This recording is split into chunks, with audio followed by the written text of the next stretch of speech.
welcome to another episode of Always Be Connecting. I'm really excited about this episode because I am talking to a replica of sorts. There is an amazing studio in Melbourne called Stupid Old Studios, and I connected a few months ago with the general manager there. I'm the general manager here, and it's really nice to be able to talk to somebody in your own industry who's pretty much the same and have no conflict of interest, and just be able to talk freely with them. So I've invited her on the podcast today. This is my first time probably talking to her and meeting her. We are hoping to go to each other's studios at some point, but Emma Sharp from Stupid Old Studios in Melbourne, welcome to the podcast. Thank you so much for having me. So we can admire each other's setup. Mm-hmm. Exactly. I feel like it's always a good opportunity to show it off and just have a look. We've all got plants, maybe even the same plants. Got to have a fake plant. Adair's does great plants. That's where I was from. And nice. Tess Webster. Yes, great. Yes. We have one of the original sort of founding directors here, Beck, is a big, she's the decor person. So anytime there's a plant or a new like glass or something, it's usually down to Beck. Yeah, nice. Because there are lots of different elements to having a studio, because there's obviously the technical side of it, which is a big job. Mm-hmm. But there's the decor, the customer service, all sorts of things. Do you have a single studio manager, or you got a bit of a team? What's your setup? No, we don't. We're getting to the point now. So this is the third studio that we've been in since we founded 10 years ago. So we had originally a warehouse. It's always been in sort of Brunswick and Melbourne, for those who might know. It's a very cool part of town. So we started off in this kind of like single story warehouse that was very close to like some sort of meat packing place. Didn't smell great. And, you know, it was very rudimentary. Our podcast studio there was essentially like a mezzanine level, I think, with some acoustic curtains around it. And then 5 years later, we kind of moved into another space, a little bit down the road, a little bit bigger this time. The studio was maybe like half, you know, it's still pretty small, but it was a little bit, you know, it had walls this time, which was a real upgrade. And now we're here, and, you know, we're busier than ever because we've got this new space. We don't have a studio manager yet, but I can foresee one sometime in the future, because we also have a downstairs space that is a big video production studio. We have a co-working space as well. So there's a lot of kind of individual spaces to manage. And like you said, there is the technical side of things. Something is always breaking at some point. You know, it doesn't matter how new it is, something will break. When you need it as well, of course. Exactly. Or, you know, or things change, you know, the way that people use the studio or things that people need will change, and you kind of have to then work out at what point does it reach that, you know, enough people have asked for it that you think, okay, we'll make some changes. You know, trying to work out what people want, because we hire the studio out, but we also use it ourselves for our own things. So trying to think of all the different use cases and building something that appeals to enough people, but is still kind of got its own vibe and presence as well, is a challenge. And how did you get into production? What's your sort of background? I mean, I started out in radio, in community radio, and I worked in commercial radio for a little bit as well. So I met most of the people everyone who was a founder of this company I met at a community radio station in Melbourne called SYN, Student Youth Network. So everyone started, I was in sort of a management position, but everyone else was sort of making community TV, making community radio. And then I just kind of went away from media for a bit and just into like not-for-profit management. And then I did my own communications business for a little bit. And then I had children, but I always kind of was continuing to work with the guys at Stupid Old, you know, firstly, just on a voluntary basis many years ago, just making stuff, and then just kind of weaseled my way in and made myself indispensable, I hope. Yeah, no. Yeah. A question I like to ask on the podcast is what your superpower is. What do you think? Geez, that's a good one. Indispensability, that word. Yeah. I mean, I think that I'm pretty adaptable. I mean, I think you would know as a general manager, by the design, you kind of have to have a bit of a general skill set. So I think I'm pretty good at picking up on at least a little bit of every area of the business. Tech is probably my weakest point, but, I can definitely get my head around and have a rudimentary understanding enough to sort of talk to clients, people with some confidence around everything we do, whether it's the studio, whether it's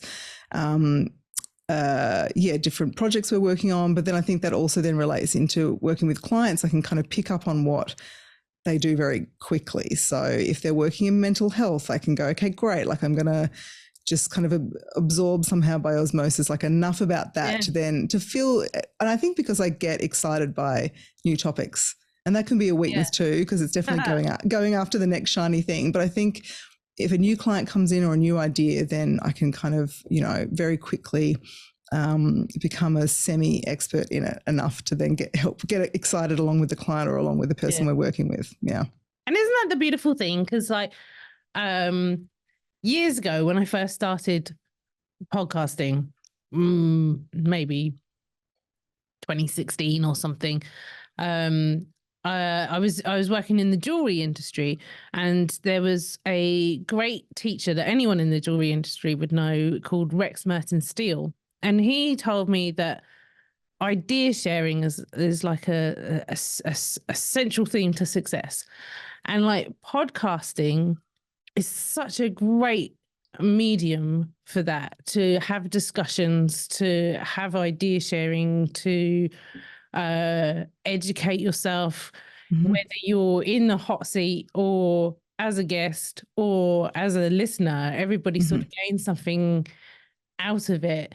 So like what a privilege for us as people who record these things to hear from property investment and business coaching and all sorts of topics like that. What are some sort of interesting topics that have come through you guys? I mean, we spent a lot of years working with a construction company. It was actually a friend's construction company. So I know like quite a lot about construction and building and codes and all sorts of stuff. And then we've also like built our own spaces, so I've got way more knowledge about building things than I ever thought I would have for someone who I'm handy, but I'm not a builder.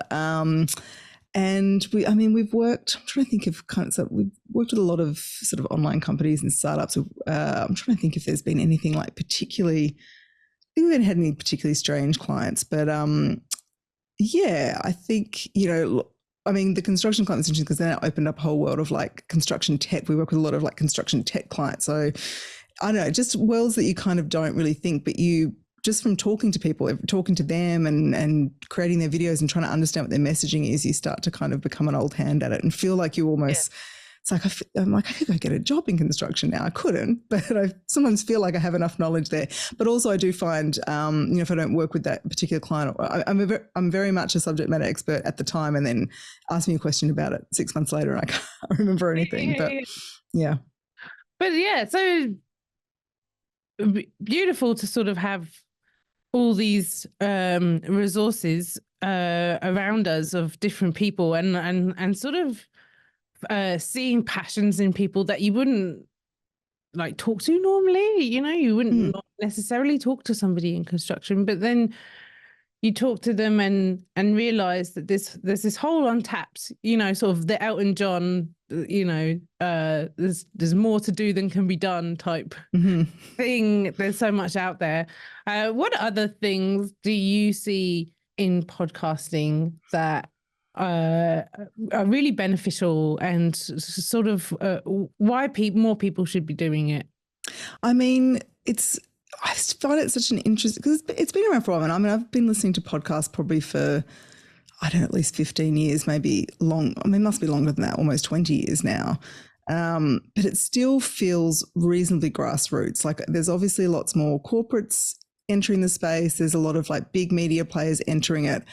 And certainly they can have a quicker pathway to success. But, my partner is a podcaster. A lot of people around us are podcasters that are able to, if they can't make a living for it, which certainly a small percentage of people can just from monetizing podcasts, but you can still build a pretty decent audience. And we work with a lot of comedians. So, almost every comedian is starting a podcast, already has one, because it is a great way to connect with audiences and to do it globally. Like, you can't really do that in the same way, even with video. I mean, it's a little bit easy with YouTube and TikTok, obviously, to kind of find your audience, but there's something particularly intimate, I think, about podcasting where you form a really strong connection, more so than you would, I think, just scrolling through a feed and seeing like a bit of stand up. If you actually, you know, get to know people over however many episodes. And I still feel like, you know, I hear about podcasts through word of mouth more than anything else. I don't think I've ever really, I don't recall finding out about a podcast from an ad. You know, it's usually from someone going, you should really listen to this. And I don't really, I mean, it happens obviously with TV and stuff, but unless the it's intimacy of it, stuff like Diary of a CEO or yeah, certainly. And I think that certainly brands are understanding that, and I think taking advantage of the ability to create something that isn't an ad, but still use it as a way to market. And it's a great, you know, you can position yourself. You can earn trust, I think, a lot easier than you can through other marketing channels. I think that's a really important thing that you've pointed out there, because we learned very early on that you're not going to get rich doing a podcast. It's just not how it's set up. It's not what it's for. It's for promotion. It's for support. It's finding your tribe, finding your community, finding your niche. Like, maybe you're talking about Warhammer in Brunswick. Yeah. I'm sure it exists. That's a small community, but that community would be involved and engaged and talking to each other. So it's just a great way to talk to each other. Yeah, I think so. I think it's really nice. And it is still very accessible. You know, video is more and more accessible for people, but audio is even more, you know, easier for people to create, to get out there through a host. You know, it is still quite a reasonably level playing field at that base level anyway. From there, let's talk about that you work with a lot of comedians, because comedians will often have a podcast. It is part of what they need to do to get their name out there, build a community and whatnot. So what are some of the things that a comedian needs to do in terms of having a podcast and everything around it, you know?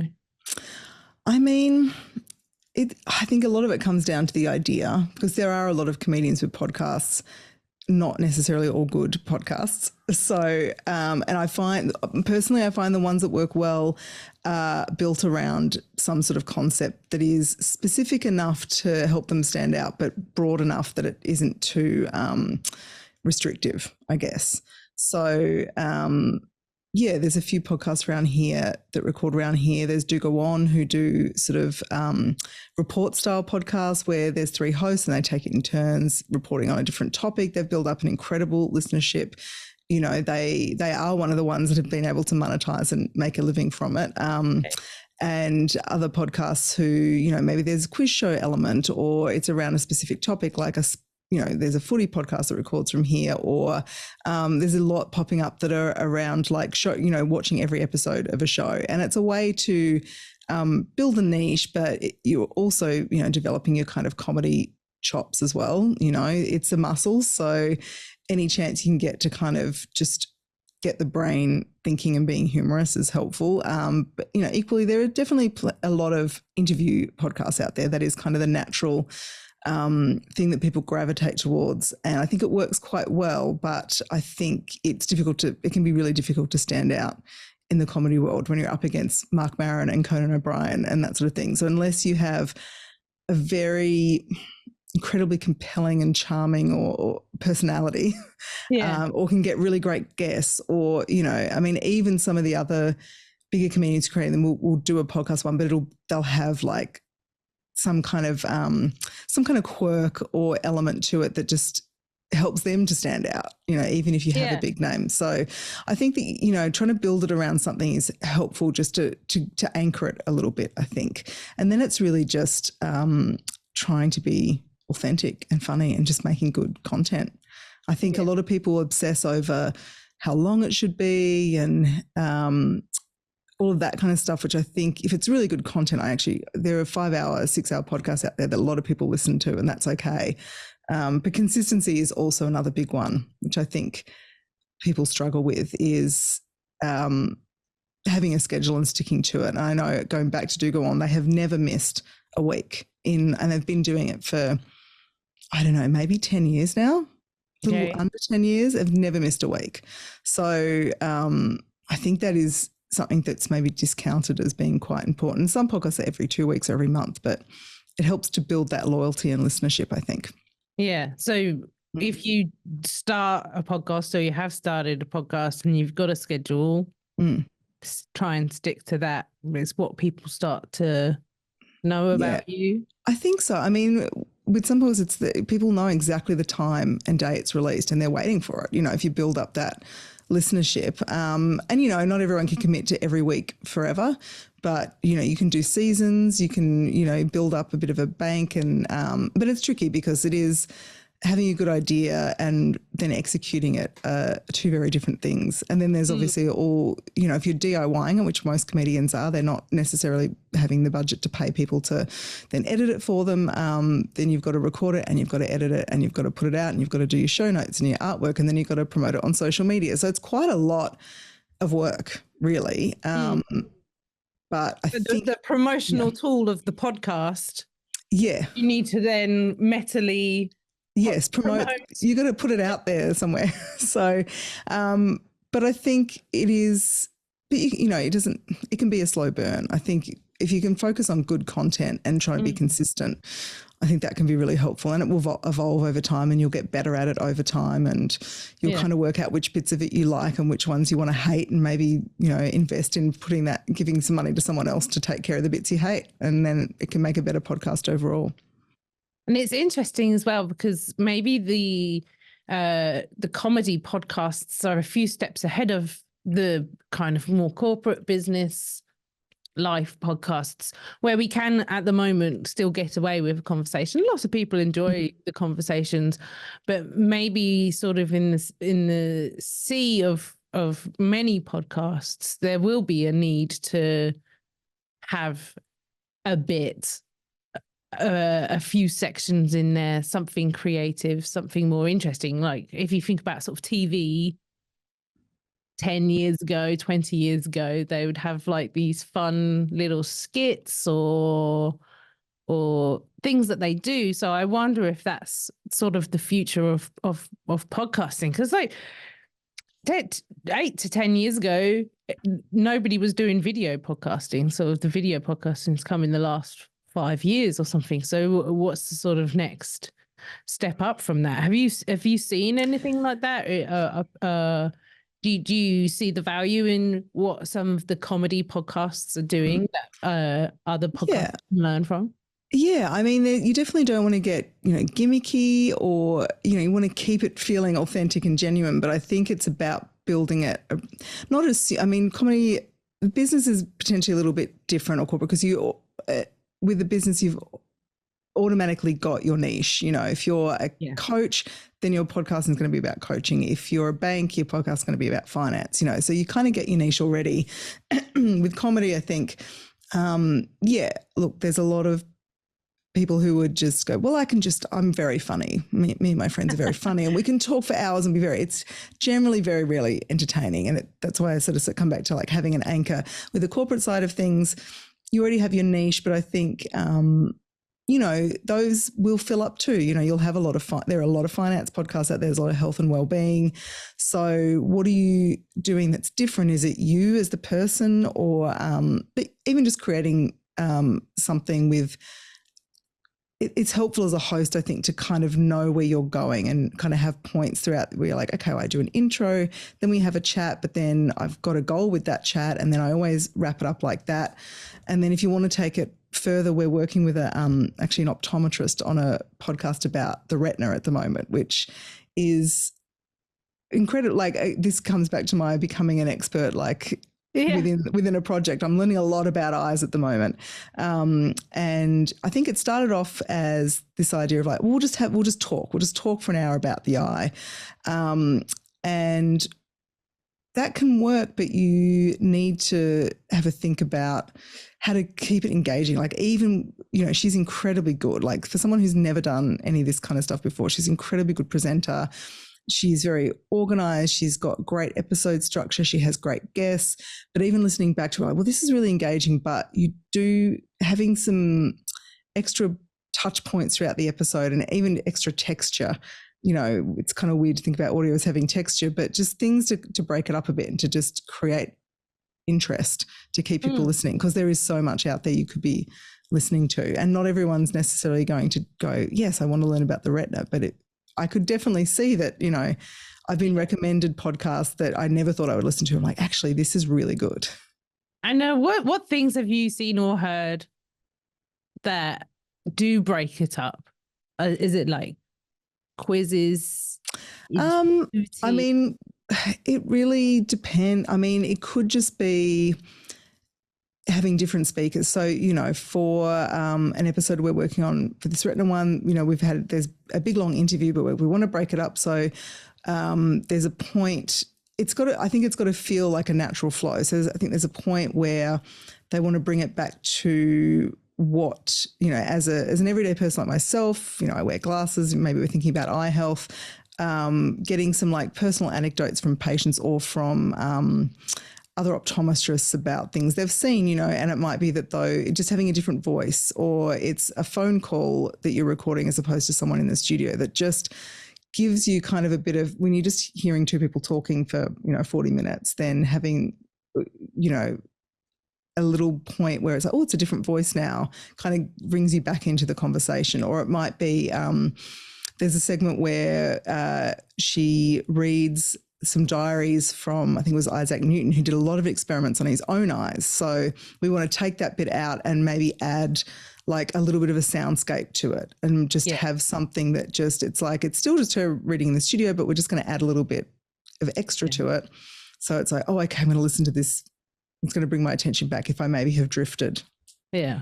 You hear that? You hear that with the sort of top podcasts that have got the budget to do this beautiful production value and soundscapes and things like that. So I guess that's a sort of aspirational thing. Like you have the budget to, of course, to make it more interesting, or who are you going to talk to if it is just sort of conversation to make? Sort of like what's the point? What's the story behind it? I mean, I think you can definitely have great, hour-long interview podcasts that are great, that don't have anything extra. But I think, that just comes down to being a good interviewer and having good, interesting guests and really listening to what they're saying. But maybe it's a matter of, just having something that you wrap up at the end where it might be, I'm trying to think of a really good example where it's like it's an interview podcast, but they kind of give it a theme or something where, okay, we're going to come back at the end and you're going to give us like 3 goals or 3 something or others that you're always kind of working towards this end point that then wraps up a nice goal essentially. I think I'm not saying you necessarily have to have these extra gimmicky things in there. And another thing to keep in mind, which you mentioned before, is video. Obviously video podcasting is booming and it will continue to boom.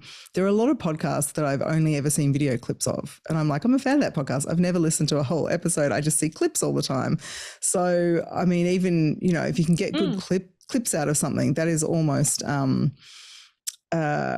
it's worth its weight in gold if you can get some really good clips, and you're potentially going to get cumulatively way more listeners on a TikTok video than you would of an entire episode.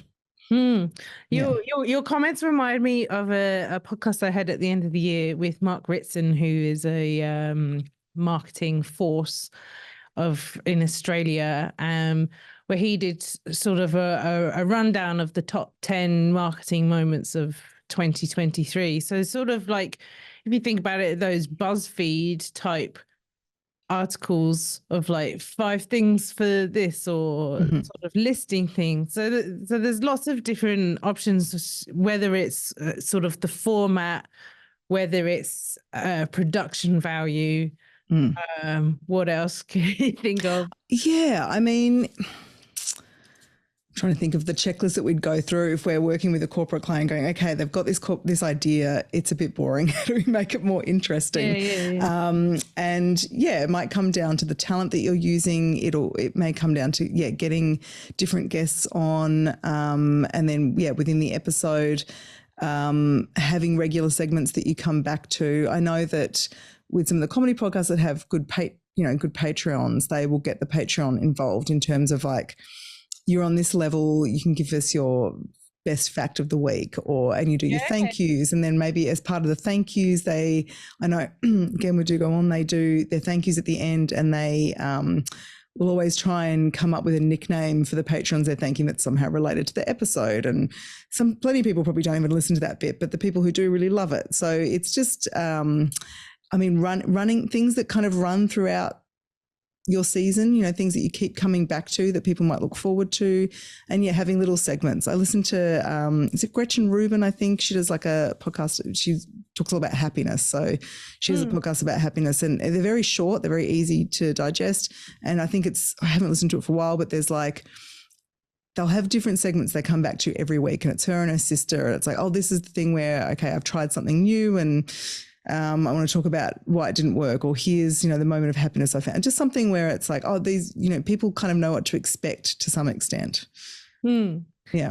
I think we can safely dispel the myth that should you start another podcast, the question is as a podcast producer, there are many books. So there can be many podcasts. Yes, I've always been completely baffled when people are, there's too many podcasts. I'm like, well, you don't say that about books or movies, or people are still making books, and there's millions of them, billions of them. So, there's room for everyone. And I think, I'm very much of the what's the opposite of a scarcity mentality? An abundance mentality, where, I think that the more podcasts that are being made, the more people that will make podcasts, and the more podcast listeners we get. And that's only a good thing for podcasting in general. The more, Australia is still, we have pretty good uptake of listening, but it's not like everyone is listening to podcasts in the same way that everyone listens to the radio or watches TV. So there's still more people out there who could be listening, more people who could be engaging, people could be listening to more than one podcast. So, that's always seemed a bit silly to me to kind of say, well, there's too many podcasts out there.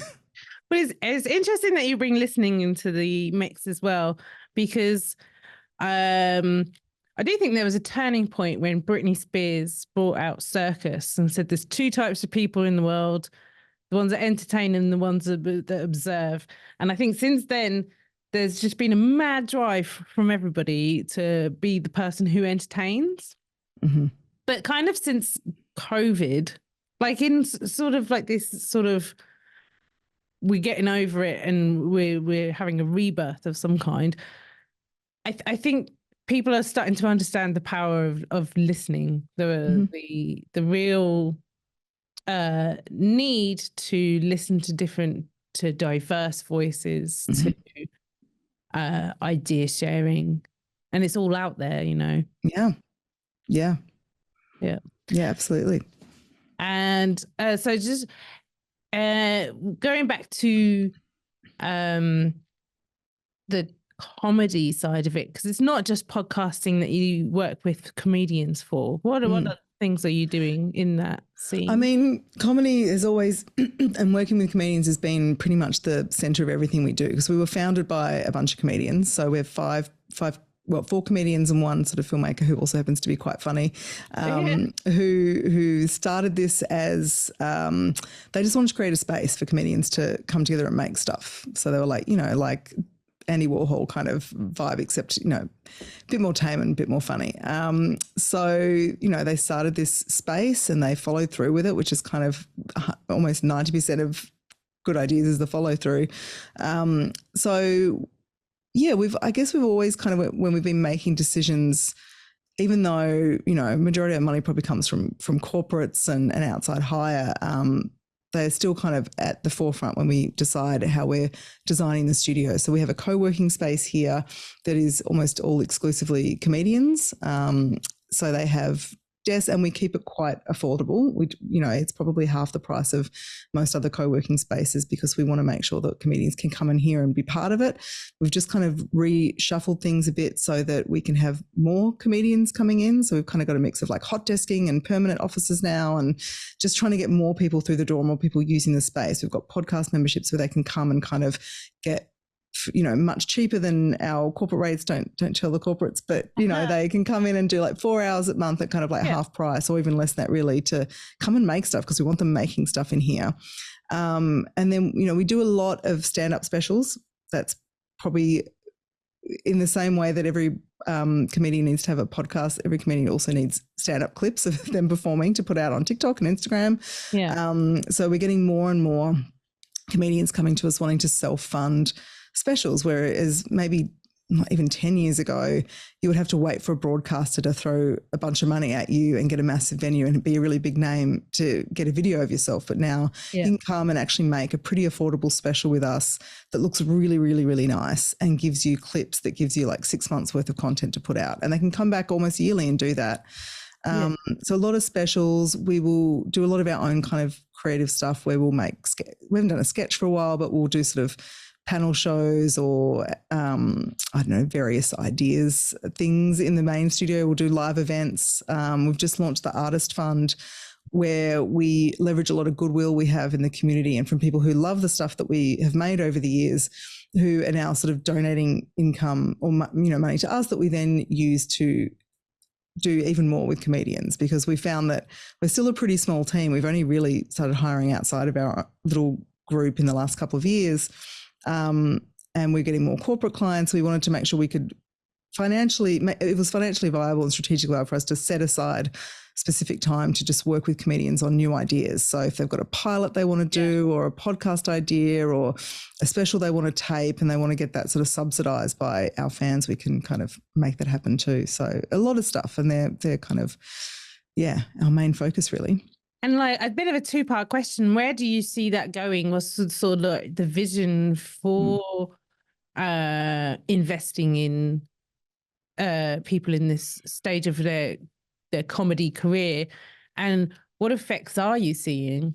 I mean, we've been around for 10 years now, and we find that comedians keep coming back to us. So they'll come to us when they have no money and they want us to help out, but they'll also come back and bring jobs to us when they have some funding for something there. So they'll go, hey, I've now got some money to make a pilot or a stand-up special, or I want to throw some money to do some photography.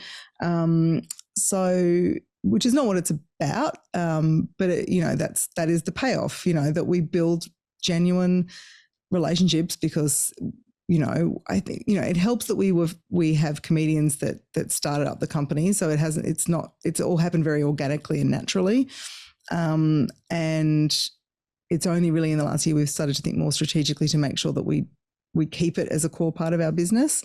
But then we also find that our connection to comedians is what helps us stand out for people who are, corporates or people who, or not-for-profits who want to work with us, who go, well, that's the people we go to if we want to work with comedians, because they know how to write good scripts. We have really good relationships with comedians where we can get them on board working with us on corporate projects, because they trust us to make it a really good experience for them, and that we're going to kind of be very, ethical in that way and respectful towards the comedic talent, and come up with good ideas. We're good at our jobs, so I think that's helpful. So people know that, and more and more corporate clients who we sort of do a mix of work. It's not all comedy work. Some of it is very dry, regular corporate stuff, but we're definitely really laser focusing in on selling that, and kind of ultimately want to just be making funny stuff. That's the goal. Yeah, because the comedians have got something that the corporates want, and the corporates have got something that the comedians want. So there is a real possibility there for absolutely for synergy. Love that word. Yeah. But then also, like, I find that the comedians represent the audience as well. So what corporates are possibly missing is authenticity. I think that's it. And comedy, like, can be, and humor and amusement can be injected at any level. Like, it doesn't have to be, I'm going to go out and make a funny ad. It could just be that you need an eye on it that is, it's authentic. You know, as a comedian, you're out there every night, putting your ideas to an audience and seeing if they like them. Like, you're constantly doing market research. You have to, that's how it works. So you can kind of see what is resonating with people, and you get I feel like comedians of any creative have such an acute idea of who their target audience are. They know who likes them. They know who their humor's for. They know who they don't want their humor to be for. They know what big mistakes. Yeah, they kind of know what they're trying to say. Yeah, so I think they can get to that maybe a lot quicker than a regular writer could, because they go, all right, that's your audience, right? I know what's going to resonate. And humor is a really good shortcut. It's a really great shortcut to kind of disarming people and kind of cutting through. There's plenty of like very nice looking inspirational, with different vibes, which are all great. But I feel like if something amuses me, I'm much more likely to remember it, and I'll be a bit more fond of a brand or a person who makes me laugh. Yeah. And also just in terms of the scroll, you can tell sometimes within milliseconds if something is just, there's no thought or connection or anything that's gone into that. You would just swipe it straight away. Yeah.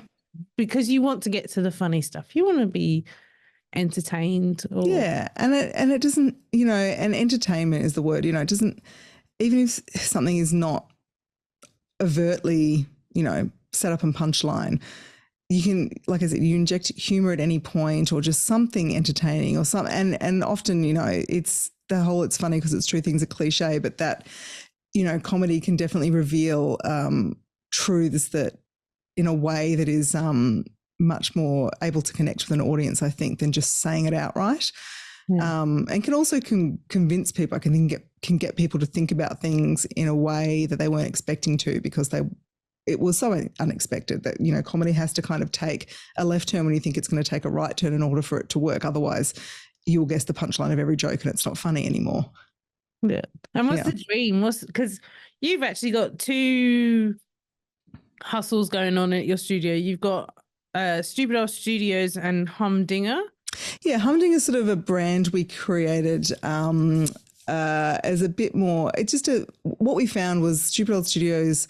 We've got two audiences. We've got the people who like to watch the funny stuff, and then the people who want to make the funny stuff, or the corporates. And it's, it's hard when you're trying to market something to market to two very different audiences, because the audience that watch our stuff aren't really necessarily going to spend any money with us, but we also still want to obviously pitch that we make stuff. So Humdinger is just a way to help us do that, but it's still very much Stupid Old Studios focused, and whether we'll continue Humdinger into the future remains to be seen. But it's a bit of an experiment, I think, in branding to see what works. Yeah. And where would you like to see it go? What's sort of like the big crazy dream at the end? I mean, I think if we were in a position where we were, I think I sort of said it before, really, which was just be making funny stuff with people that we really enjoy making funny stuff with. Like, I'm not necessarily, we really like working with brands and corporates, and I think convincing people to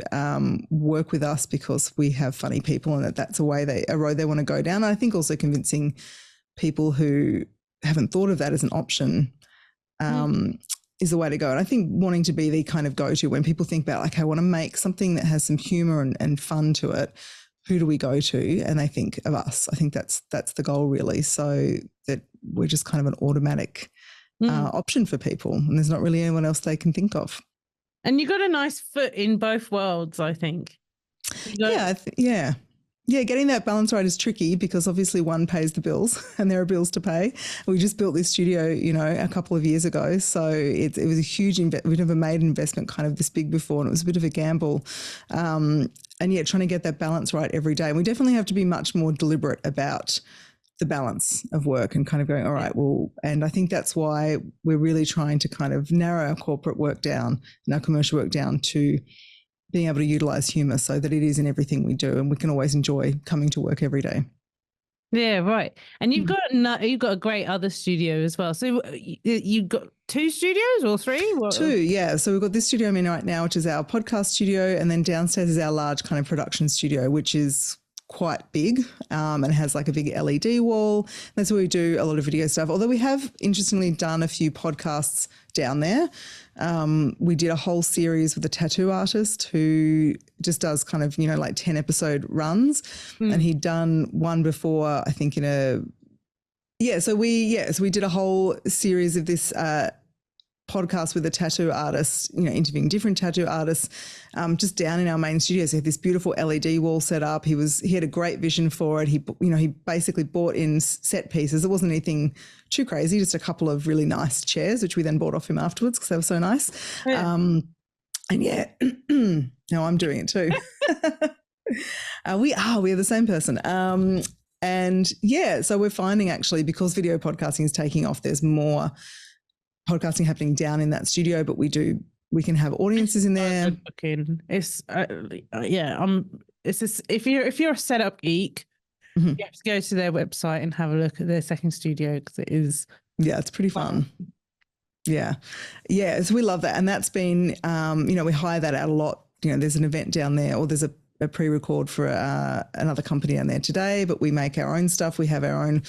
We did like a podcast festival last year where we got a bunch of comedy podcasts and just did a whole like 8 or 10 hour, it was a ridiculous amount of time, 10 hour stream or something like that of just back-to-back podcasts, which we may do again, but we'll rethink just having everyone there for 10 hours trying to film something. Didn't think through that. Well, Book of Records. I actually do know someone who did a world record show for like longest comedy variety show or something like that. Anyway, we love our downstairs studio. It's pretty amazing. Yeah, beautiful. Well done. You've got a great business. You've got great studios, and I really love your message. And I'm really excited because it is a long-term investment, and I think that in a few years, if not now, there is going to be a big shift in what people find valuable, because comedy is so valuable, and more people are acknowledging that and seeing that in different fields, even the drier stuff, even something that you just would not associate with comedy, like to put a little bit of comedy in that can just really lift it and make it something beautiful. Yeah, it's a little bit of lightness sometimes to those things. Not always appropriate, but it can definitely just help. Yeah. Beautiful. Well, it's lovely to meet you finally. Yes, Emma. You too. I'm looking forward to my next trip to Sydney, which doesn't have very often, to come and check out your studio as well. So it looks beautiful. Yes. And it's the same. I haven't been to Melbourne for a long time, so yeah, it should be on the cards. But thank you so much, and speak to you again soon. You too. Thank you so much. Thank you.